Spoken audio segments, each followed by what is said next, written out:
The following podcast is brought to you by patreon.com/WrestleMedia.ca. Like what you hear? Want more of it ad-free, uncensored, and earlier? Sign up today at patreon.com/WrestleMedia.ca and start getting more for as little as $2 a month.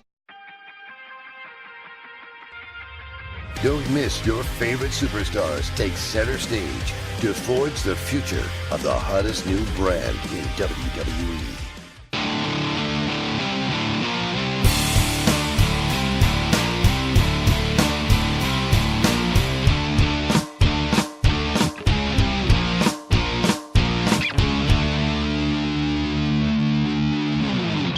Ooh, baby, I probably sound fantastic. Ow, my knee. Oh, that's course. Of course that would happen. Hey, it's Drew, and welcome to Forging the Future, part of the WrestleMedia Network. Holy jumpins. Ow! It's WrestleMedia.ca, where you can get all of your information via wrestling, including why I hurt my freaking knee.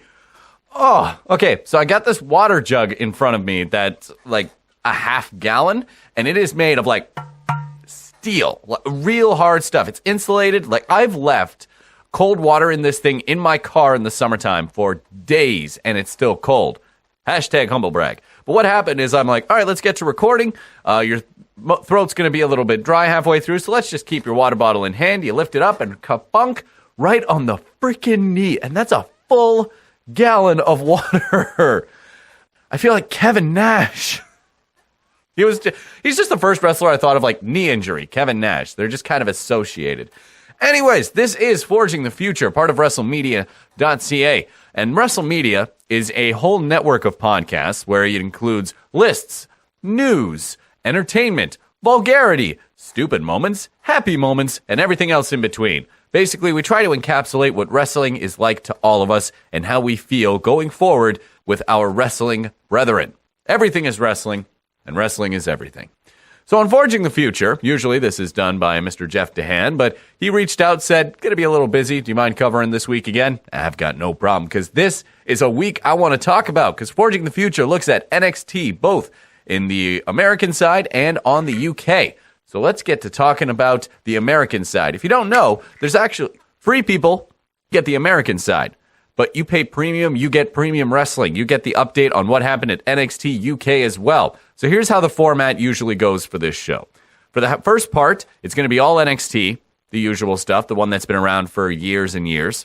Then we're going to say the MVP of the week and the match of the week. After that, there's going to be a specialty part of the show for the Patreon backers. Those are the ones that give us a little bit of money to make sure that we can continue to grow strong and that we keep this train moving.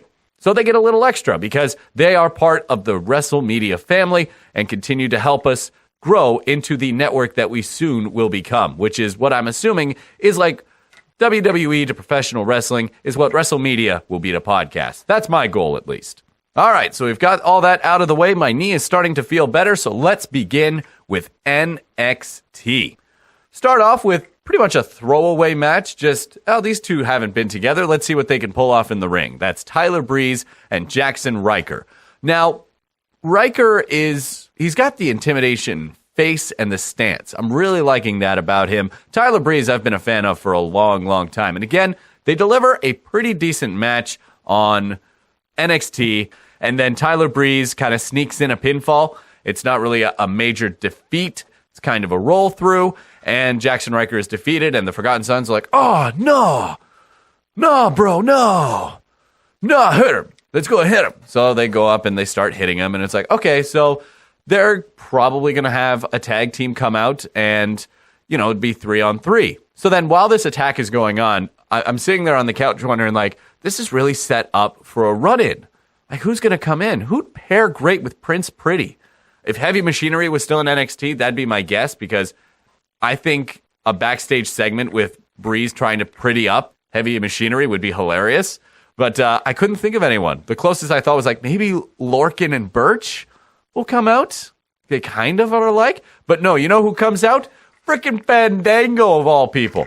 I was so happy. It was my girlfriend was in the kitchen. She was cooking up her chicken and salad dinner. I guess it's just called chicken salad. And we're just having a conversation back and forth about my day, and I say something along the lines of, we had a few people come in and visit. I mean, some people were not, Fandango! Awesome! Yes! Oh, so cool! Oh, I'm so happy he's in NXT as well, and he looks different. He's not as flamboyant as he was before his injury. He comes out in like a Dean Ambrose outfit and just starts laying waste. The music's the same. By the way, after all of this happened, Breeze and Fandango embrace, Breezango is back, and the music plays, and it's actually the mixture of Tyler Breeze and Fandango. So I don't know if they're a new tag team. If they are, I want them against Undisputed Era. Fandango and NXT should be fantastic. Since Tyler Breeze was back in, he's been treated more of like a legit wrestler instead of just a joke, which I found very refreshing. People actually getting to see Tyler Breeze for what he is, a great wrestler. That hasn't happened with Fandango yet. Like, since he debuted, he's just been this ballet dancer or this really homoerotic type of character, and never really did we get to see him being taken seriously in the ring until now. If both of them are treated like actual superstars, I am very excited to see what Fandango has, what Breeze has been able to show him, or what Fandango's been able to show Breeze. I don't know. I haven't seen him like this, so I am going to be so excited if these two stick around, mostly to see what NXT can do for these two guys. Popped huge. I loved that moment. Next up was the Breakout Tournament semifinals between Bronson Reed and Cameron Grimes. How do you feel about Bronson Reed? I mean, he's okay. I don't know if I, love him yet. It's still developmental, right? They're still trying to figure it out. By the way, Cameron Grimes won. Cameron Grimes is from North Carolina, and he looks gross, but he sells you in the ring. Like, he's got the tight pants, he's really hairy, his chest is all slimy for some reason. He looks like a hick character that WWE would have done, in the early thousands. But the thing is, he sells you in the ring. I like that when we were first introduced to Cameron Grimes, and he and the other competitor, wish I remembered his name, started out pretty slow in their match, but about halfway through, pardon me, I got to take that drink of water now. Careful of the knee. Okay. Hey, this is a commercial for patreon.com/WrestleMedia.ca, where you can get early access to episodes of your favorite WrestleMedia shows, get full uncut and uncensored versions of your favorite shows, and more. Don't want to hear this commercial on your podcast anymore? Sign up at our main event tier and get these episodes ad-free. Want to hear your own commercial here instead of ours? We've got tiers for that too. Visit patreon.com/WrestleMedia.ca and join the WrestleMedia revolution today. Pardon me.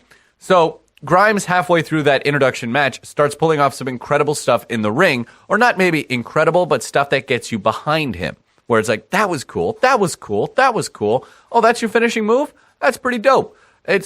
He sells you halfway through the match, which he did in this one as well, where he actually gets a chance to start going and start building towards the finale. They're also making Grimes kind of a heel character, which, okay, maybe he's they're going to try a Sasquatch approach with him, where he just kind of looks mean and kind of out there, and they're trying to make that a heel move. I don't know. I don't think it was necessary, because he's got such an exciting move set that he really could just sell him with moves on his own. You didn't really need to develop a character as of yet, and he's not Dexter. Dexter, to me, is like the breakout character of the tournament so far, while Angel Garza is the breakout wrestler for me personally. But Grimes has something he could show off, and he did show off in this ring. Now, Bronson Reed is no slouch. I'm not trying to backtrack on the man at all. It's just Grimes won, and it's going to be him and Jordan Miles. I think that'll be a fun match to watch. I'm relatively excited. Probably not going to happen next week, or if it does, I don't know what they're going to do or about TakeOver when the winner's going to announce who they're going to face. But yeah, it was a good match. I enjoyed it. Now, Bronson Reed, he's just not there yet. You know, he's just a generic big guy, and he's got the claw thing, and he's like, I'm here to fight, and I will crush everybody. It's like, great. I love that your Australian strong style is different, but you got to sell me on something a little more. You're just a little too generic at this point. Hopefully he grows. And look, Patrick Clark was generic as hell, and then we got Velveteen Dream. So it's just a matter of time, develop who he is. I'd like to see where Bronson goes from here. And I'm very excited to see what Miles and Grimes pull out, because when we saw Miles and Garza, it was a very storytelling match. And this one, that might just be, look what I can do, which I enjoy. So let's see what happens with the finals. Up next is the continuation of the Mia Yim, Shayna Baszler story. It's basically a street fight against professional wrestling. It's basically like a watered-down version of what's happening with Killian Dane and Matt Riddle at the moment. If you don't remember, last week, Killian Dane said to Matt Riddle, "You're experienced in the disciplined way of fighting, whereas I'm in the chaos version of fighting." You know, and I really like the way they're going with that, especially with Dane being a little off kilter and Matt Riddle just being like, bruh. It's fun. They have done that well, but Baszler and Yim are just kind of copying that. Yim is a street rat. You fight on the streets, but this is wrestling. I can beat you. It's really kind of generic, and I'm disappointed. But at the same time, what Shayna did in the ring was show a little tinge of fear. You know, not really fear, but a lack of confidence against Mia Yim, where Mia comes out with all of the confidence in the world, which makes for an interesting dynamic because it was the opposite for a lot of feuds for Shayna Baszler. Shayna was the confident one, while the other one was like, I don't know, I can do this. She's tough, but I can do this. So having it kind of switched out that way is an interesting idea. I just wish that it wasn't, you know, a copy of what they're doing with Riddle and Dane. It's got to go somewhere. I don't know if Candice is going to defeat Io Shirai at TakeOver, and then they'll say, okay, here's your title shot, or maybe Io gets the title shot, goes after Baszler. I think that's going to be the major feud for TakeOver War Games. But this one just kind of seems, all right, let's throw it together and see what happens, which is a disappointment because I'm really excited to see where Mia Yim goes. Speaking of Candice LeRae and Io Shirai, that's what happened next. They had their little build, and she's like, I'm waiting for Io. I'm going to stand out here in the parking lot where it's Florida and the summer, and I'm wearing actual clothes, so this is probably really warm. Anyway, William Regal comes out, and he's like, you get a match. There you go. And it's pretty cool. I'm excited to see Candice LeRae and Io Shirai in like a good match and not just fight. You know what I mean. What was after that? Oh, yes, it was Pete Dunne and Roderick Strong. Holy jumpins. If there was any reason to watch NXT, it's for this. This match, this main event was so dang good. I don't know what it is about these two, but they just know each other so well. What is that? Chemistry. They have great chemistry together. They know exactly what to do to either sell the other person's attack or what to do to set up somebody else. It was a dance. These two danced in the ring, and they were the perfect partners for each other. There was this exchange where Roddy goes off the ropes and does a forearm, keeps running off the other ropes and does a forearm back and forth. And then Pete comes in, blocks it, and then hits him. There's an enziguri somewhere. There's a backbreaker somewhere. It's a great exchange. It lasts maybe 15, 30 seconds. And it sells you immediately on these two guys. And we're only about 2/3 of the way through the match because the final moments of the match, great. Like there's this little flip that Pete Dunne does after a German that's like, that takes coordination. It was so impressive to watch. There was so many cool things about this match, which makes it so much more exciting to see a triple threat with Velveteen Dream thrown in there. Now, I've said this on many occasions in WrestleMedia that my favorite triple threat of all time is Joe, Daniels, and Styles in 2005. Beginning, middle, and end is just constant momentum, great storytelling from all three of them, perfect ending. So I'm not expecting that at TakeOver, but I'm expecting a great story to be told between these three guys. And again, it's a lack of confidence because after this match, Velveteen Dream comes out, tries to sneak into the ring, and it looks like he's about to hit Dunne with the title, but Dunne just kind of looks at him, and then there's fear in Velveteen Dream's eyes, and he just kind of looks at him and just tries to pull off this confident look, and then Roddy starts screaming, and there's a little tuh from Velveteen Dream, like he's scared of what's about to happen, and then Roddy starts backing away, to which Velveteen Dream's like, I don't know what to do. Taunt. I'm going to put my arms out here, embrace the... So then Pete grabs his hand, hits him with the bitter end, and then just starts walking out like the Pete Dunne we know and love. Great match. The only problem is the crowd was kind of dead for this whole night, and I think it's because NXT tapings go for so long that this is probably the end of the taping. So I don't know if that's going to be fixed by next week, but honestly, if the crowd's the only problem, then it's nothing the wrestlers can do about it. They did a great job for the main event. So now, before we get into NXT UK, we're going to talk about our MVP of the week and our match of the week. So this one was really tricky for match of the week because it was between the main events of UK and America. And I think I'm going to give it to the American main event, the Roddy Strong and the Petey Dunne. They did well. Petey and Roddy, they did fantastic. They have the match of the night. Though my MVP is going to be Alexander Wolf. And we'll explain why that is in NXT UK for you Patreons. Now, if you want to know, feel free to reach out to me on Twitter, Sir F Word. All of that will be in the description of this audio track.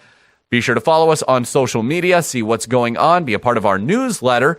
You can find all of our information on how you can be more invested, more involved in WrestleMedia by going to WrestleMedia.ca. Everything's right there on the homepage for you. So to everybody that's listening for free, we love you so much for taking the time to listen, and we will see you in the next episode of Forging the Future. Have a good one.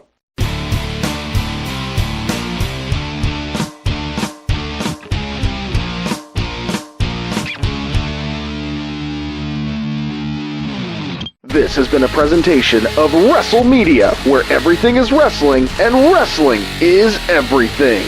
Here's what you're missing out on right now over at patreon.com/WrestleMedia.ca. Tyler Bate having like this upbeat British theme just fits him so well. Think of his move, I can't remember what it's called, but when he lifts up his right arm and then smacks them in the face with his left fist. It's because he's having fun, but at the same time is a monster, which is what that music kind of does. It says, this is a strong man. This is a Mr. Universe who has fun, but is also very strong boy. Is it big strong boy? He brings strong boy, which is still weird for me to say. I don't know how much I like that. Want more? Sign up now at patreon.com/WrestleMedia.ca.